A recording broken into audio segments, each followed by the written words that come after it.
Deputy speaker साहब, शुक्रिया आपने मौका दिया। और ज़रूर एक इम्पॉर्टेंट लेजिस्लेशन है हर लिहाज से। कुछ लोगों का ख़्याल है कि ये उनकी डिमांड पे हुआ है, तो या उनका मौक़िफ़ था, और ये कहा गया कि हमारा मौक़िफ़ था कि एग्रीकल्चर इनकम टैक्स लगाओ। इधर वैसे क्लैरिफिकेशन तो आ गई है, खुद एडमिट भी कर लिया है। ये जिस जमात को पता नहीं है कि एग्रीकल्चर इनकम टैक्स था, ये जो उनके इधर बात कर रहे हैं उनको ये पता नहीं कि हमारा मौक़िफ़ था लगाओ। उस मौक़िफ़ को सिंध की, इस पाकिस्तान की सूरत के हाल के बारे में क्या पता होगा। सबसे पहले तो मैं ये कहूँगा sir, start with the same thing. Tax था, टैक्स दे रहे थे। हाँ, जहाँ जैसे दूसरी जगहों पे FBR फेल होता है, हमारा भी रेवेन्यू डिपार्टमेंट फेल हो रहा था कलेक्ट करने में प्रॉपर्ली। जैसे हर जगह मैं ये बात कर रहा था, अभी ये जो टैक्स की थोड़ी डिटेल भी दूंगा, मैं कोशिश करूंगा 10-1 मिनट में ख़त्म करूं अपनी तकरीर।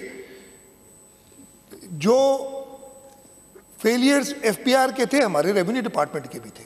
और हमने इधर बैठ के आपके सामने ये बजट स्पीच के दौरान मैंने कहा था कि हम इसको ट्रांसफ़र कर रहे हैं SRB को, इसलिए कि SRB ने, I do not agree with honourable leader of the opposition जब वो कहते हैं उन्होंने टारगेट्स पूरे नहीं किए। SRB ने हर साल अपने टारगेट्स पूरे किए जब से बना है। तो SRB को हम देना चाह रहे थे और हमने यही फैसला किया था। हमने टैक्स की जो क्वांटम थी बजट में देखें बढ़ा दी थी कि 6 अरब रुपए हम कलेक्ट करेंगे इस साल। और मैं आपको ये भी बता दूं कि पहले 3 महीने में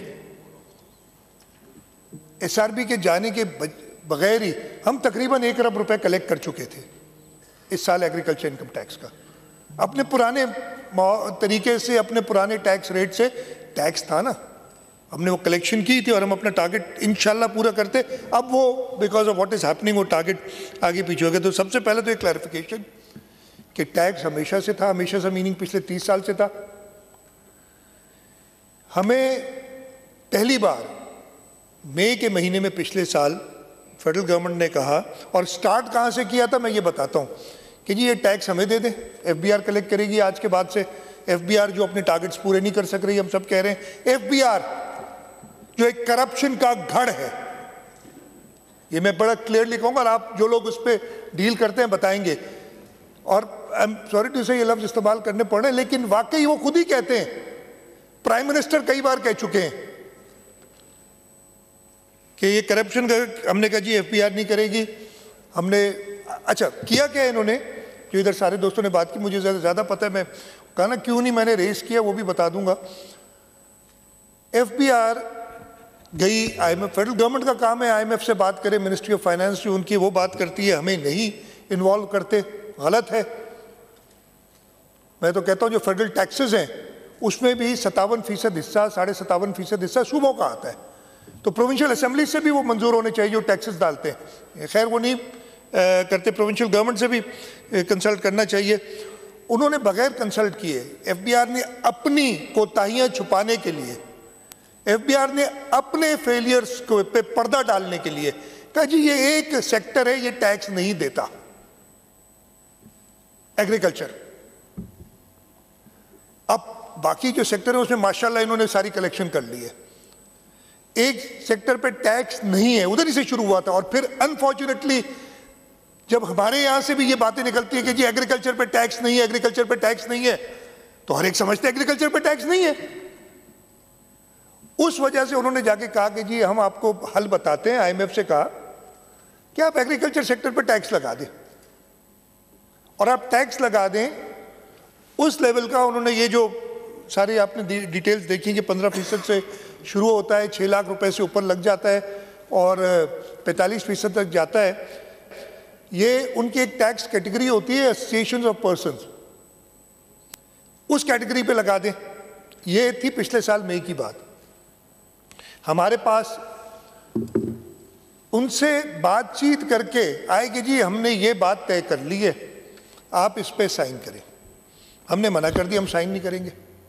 उसमें क्या था कि FBR कलेक्ट करेगी, FBR ये नए रेट आ जाएंगे जो रेट्स हैं ये, और 1 जुलाई 2024 से ये टैक्स लागू हो जाएगा, नया टैक्स इन्हांस टैक्स लागू हो जाएगा।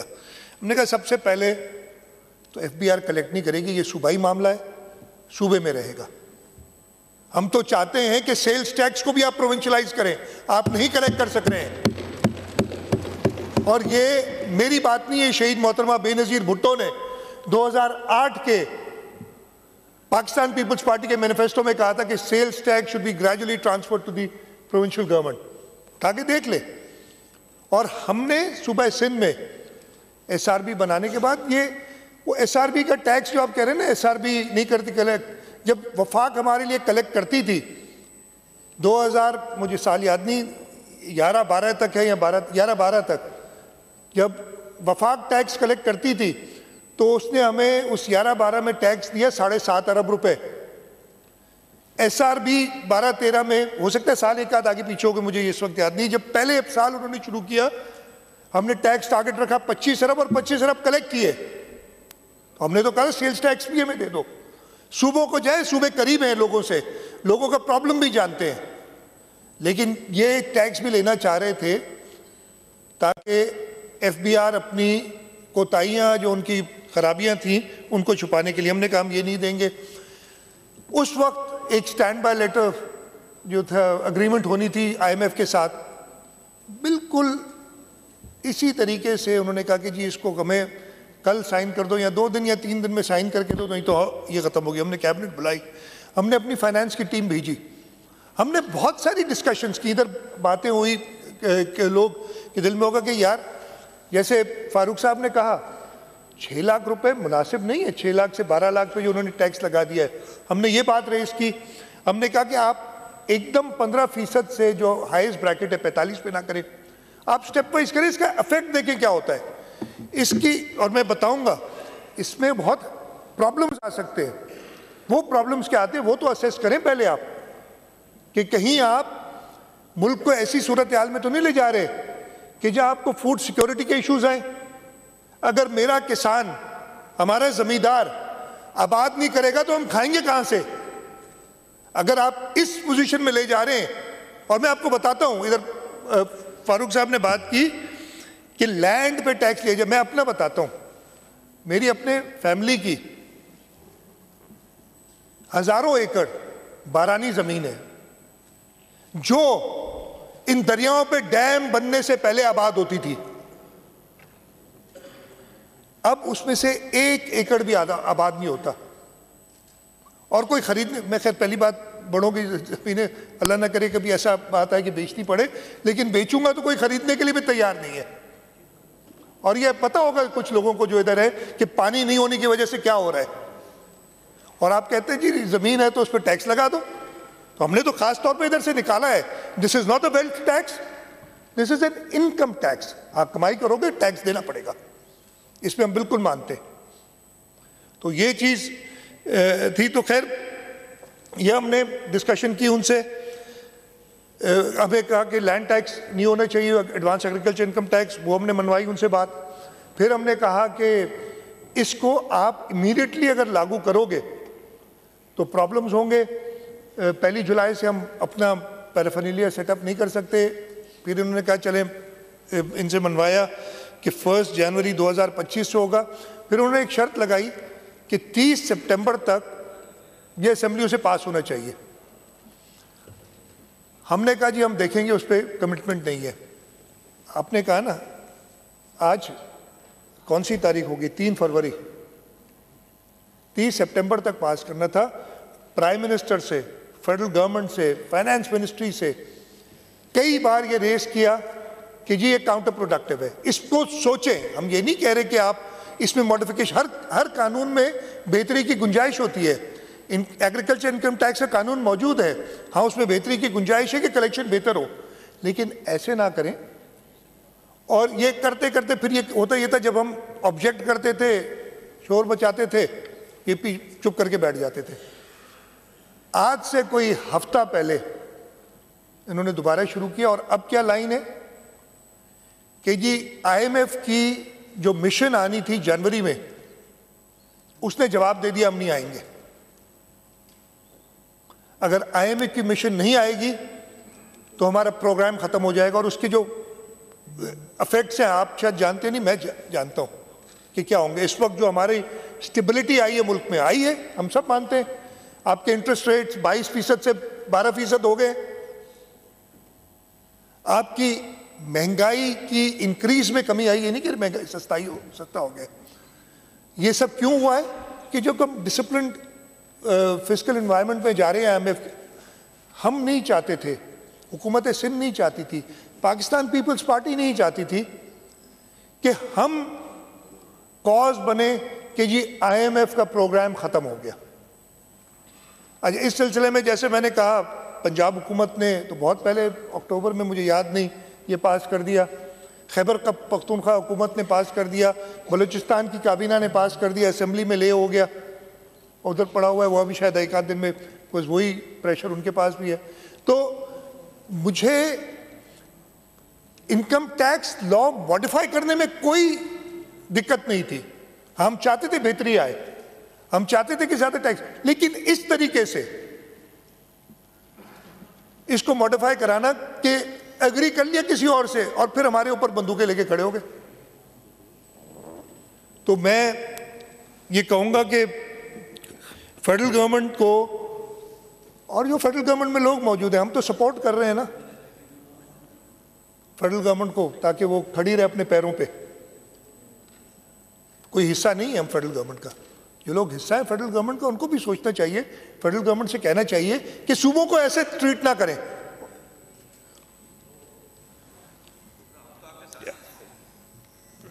आप ना इधर है ना उधर है माफी के साथ। अच्छा जी, अब आ जाए इसका रेट पे मैं बात करता हूं। हमने कहा कि जी ऐसा ना करें। अच्छा, जब ये टैक्स लग रहा था, ये पिछले साल मई जून की बात है, इन्होंने कहा एसोसिएशन ऑफ पर्संस पे टैक्स लगेगा। उस वक्त जो मैक्सिमम ब्रैकेट था ना AOP का, जो लोग टैक्स देते हैं उस बाद में उनको पता होगा, वो था 35%। 1 जुलाई से इन्होंने इसको बढ़ा के 45% कर दिया। हम 35 में भी कह रहे थे कि 35 एक साथ ना करो, 25 करो और फिर 30 करो और फिर 35 करो। इन्होंने बढ़ा के उसको कर दिया 45% AOP का टैक्सेस जो FBR में था। और मैंने इनसे कहा भाई, अब कहते अब ये नया टैक्स 35 भी नहीं 45, ये क्यों? तो जवाब FBR के लोगों का क्या था कि हमने 35 से 45% इसलिए किया कि लोग टैक्स चोरी करते हैं, तो रेट बढ़ा दो। ये बड़ा आसान है, ये बड़ा आसान है। मैं अपनी कोताही भी बता रहा हूं ना कि हमारे रेवेन्यू डिपार्टमेंट नहीं कलेक्ट कर सक रहा था सही, लेकिन उसका हल ये नहीं है कि जो टैक्स देते हैं उन पे मजीद बोझ डाल दो, उनको बढ़ा दो ज्यादा। आप कह रहे हैं एग्रीकल्चर इनकम टैक्स कितना, ये फ्रंट रो में, मैं बाकी पूरों का मैं एक एक का बता सकता हूं, लेकिन ये फ्रंट रो का तो मैंने अभी बैठ के अच्छी तरह चेक किया है। सईद गनी, शर्जील मेमन, नासिर शाह साहब और सरदार शाह साहब और मैं, हम पांचों एग्रीकल्चर इनकम टैक्स बड़ी ईमानदारी से देते हैं। किसी का टैक्स पूछना मुनासिब नहीं होता, इसलिए मैं बताऊंगा नहीं, लेकिन मैं ये बताऊंगा कि ऐसे बहुत सारे लोग, और माजरत से मैं ये बात कर रहा हूं, जो इस असेंबली में आने के लिए कुछ और तरीके इस्तेमाल करते हैं, उनसे ज्यादा टैक्स देते हैं हम अपने लोगों के वोट्स के ऊपर इलेक्ट होकर इधर आए और हम फिर भी ज्यादा टैक्स देते हैं उनसे। अगर कोई ऐसे हैं तो नाराज हो, ऐसे ना हो तो यार मेरी बात को बुरा ना माने ठीक है जी। अच्छा, उन्होंने कहा जी 35% से 45% कर दिया कि हम टैक्स लोग चोरी कर रहे थे, टैक्स दे नहीं रहे थे। तो मतलब मैंने उनसे यही कहा कि आप शुरू में कह रहे हैं एग्रीकल्चरिस्ट को कि चोरी करो। ये चीजें थी जो मैं खुश नहीं हूं। हाँ, टैक्सेस होने चाहिए, every person should be taxed, every income should be taxed. इसमें कोई तो टैक्स तो हो रहा था ना। हाँ, कलेक्शन में प्रॉब्लम थे, उसको बेहतरी लानी थी और हम उसके लिए तैयार थे, हम करना चाह रहे थे। लेकिन IMF से बात करके FBR ने और फेडरल गवर्नमेंट ने अपनी, और इससे नुकसान जो होंगे उसकी भी शायद हो, अल्लाह करे ना हो, मैं उसकी भी बात करता हूं। एक दो चीजें क्लियर बाकी मेंबर्स ने भी बताई हैं कि ये लैंड ओनर्स जो आबादी करते हैं उन पे टैक्स है। जिसकी लैंड ओनरशिप नहीं है उसमें टैक्स नहीं है, मिनिमम भी है 12.5 एकड़ इरिगेटेड लैंड और 25 एकड़ नॉन इरिगेटेड लैंड, उनसे कम पे टैक्स नहीं है, हारियों पे टैक्स ये नहीं है। दूसरी बात भी बताई हमने, चेयरमैन बिलावल भुट्टो जरदारी साहब ने बेनज़ीर हारी कार्ड इंट्रोड्यूस किया है। हमारा ये भी इरादा है कि उस प्रोग्राम को और मजबूत करेंगे और जो हमारे पास पैसे आएंगे उसमें हम उन हारियों को, अपने फार्मर्स को हम और सपोर्ट करेंगे। एक दो चीज़ें मैं बता दूं, फारूक साहब ने बात की कैलामिटी एड का, जो है कैलामिटी डिक्लेयर करने के लिए एक तरीक़ाकार मौजूद है, एक लॉ, अब उसके लॉ का नाम मुझे याद नहीं, कैलामिटी अफेक्टेड एरियाज़ का एक लॉ है, उसके तहत होती है। तो ऐसे नहीं है कि मेरा मूड आया, किसी का मूड हुआ और उसने कैलामिटी डिक्लेयर कर दी।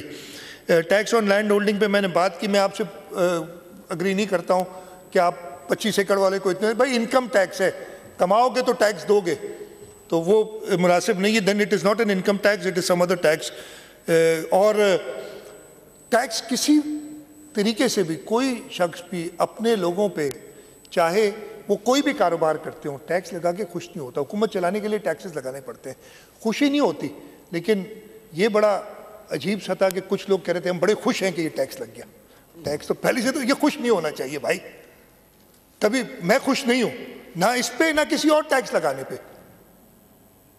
ये लेकिन गवर्नमेंट चलाने के लिए लगाना पड़ता है। हाँ, सैलरीड पर्सन सबसे ज्यादा टैक्स देते हैं, absolutely right, because they get an assured salary also.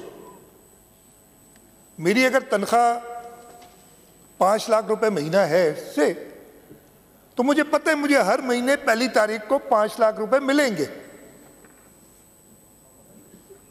कितने जमींदार ऐसे हैं जिन्हें एश्योरेंस होती है कि उन्हें हर साल वही इनकम मिलेगी? नहीं है। तो जब भी अगर एक सर्टेन कैश फ्लो होता है उस पर टैक्स ज्यादा होना चाहिए। मेरे ये है, अनसर्टेन कैश फ्लो पे आप रिस्क उठाते तो उस पर टैक्सेस कम होने चाहिए। लेकिन यहां उल्टा तरीका है कि आपने 45% का रेट लगा दिया इन पे। मैं अभी भी कह रहा हूं कि काउंटर प्रोडक्टिव होगा और हमें रिवाइज करना पड़ेगा, और ये इख्तियार है सूबाई असेंबली का कि रिवाइज करें। हमें इसको रिवाइज करना पड़ेगा, देखेंगे हम जैसे आगे जाएंगे इसमें प्रॉब्लम होगा।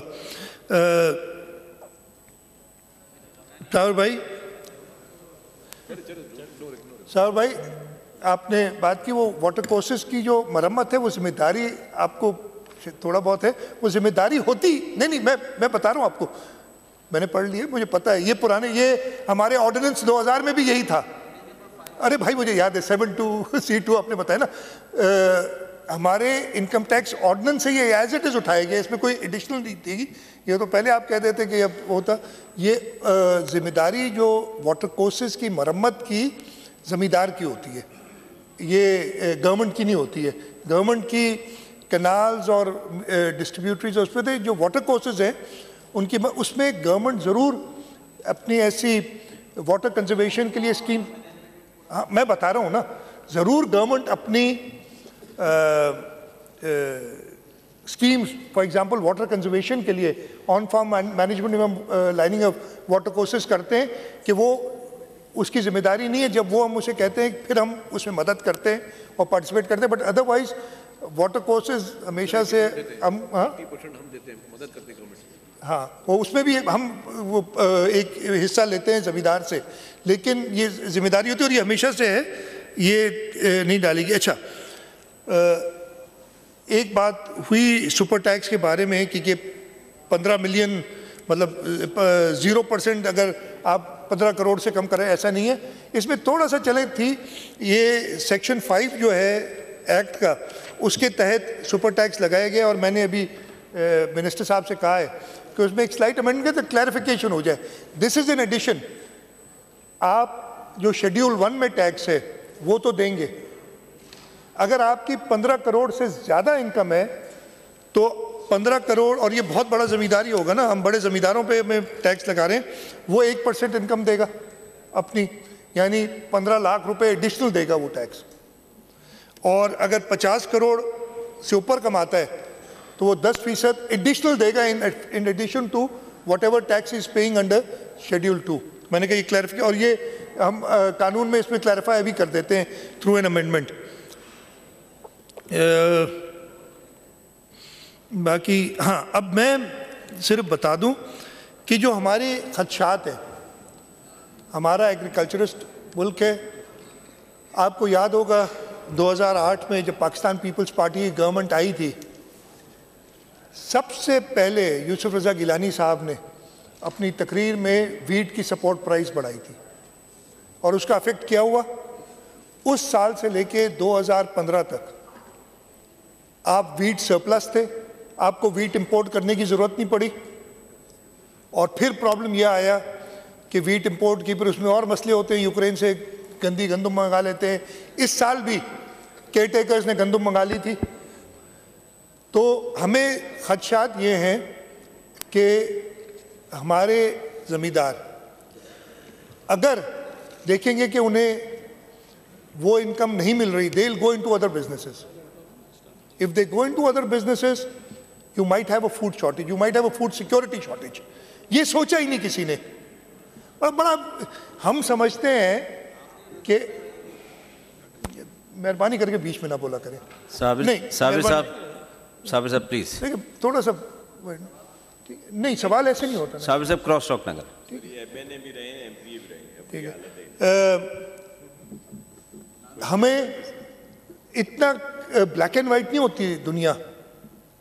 अगर मैं देखूंगा, मैं इस वक्त ज़मींदारी कर रहा हूँ, मेरा बल्क इनकम ज़मींदारी से आता है, लेकिन अगर मैं सोचूंगा समझूंगा, और मेरी एक मजबूरी भी है ज़मींदारी करना, मैं मजबूरी बता रहा हूँ।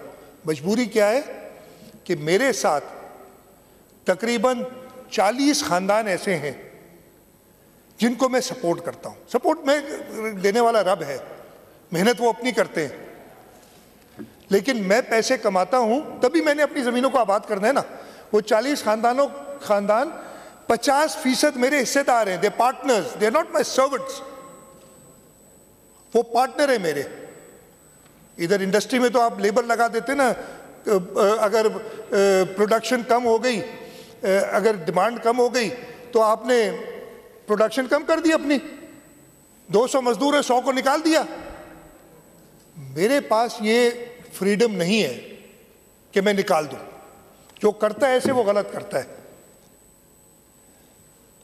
अगर अल्लाह ना करे, मैं देखूंगा ये तो घाटे का सौदा है, मैं अपना टाइम जो ज़मींदारी में देता हूं, मैं कोई और कारोबार करूं तो मैं ज़्यादा कमाऊंगा, तो मैं ज़मींदारी छोड़ दूंगा। मैं तो छोड़ दूंगा, एक आपके मुल्क में फूड सिक्योरिटी का इशू आ जाएगा।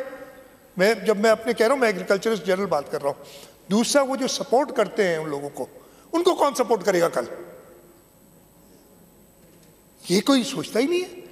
आपने हर चीज ब्लैक एंड व्हाइट में करके, एफबीआर में बैठे लोग जिन्होंने कभी कुछ नहीं पता, जिनको वो सिर्फ नंबरों में, मैं भी कर सकता हूं, मैं बहुत तेज हूं नंबरों में, लेकिन और अगर मैं अपने दिमाग से काम करूं, दिल से ना करूं, मैं जमींदारी छोड़ दूं।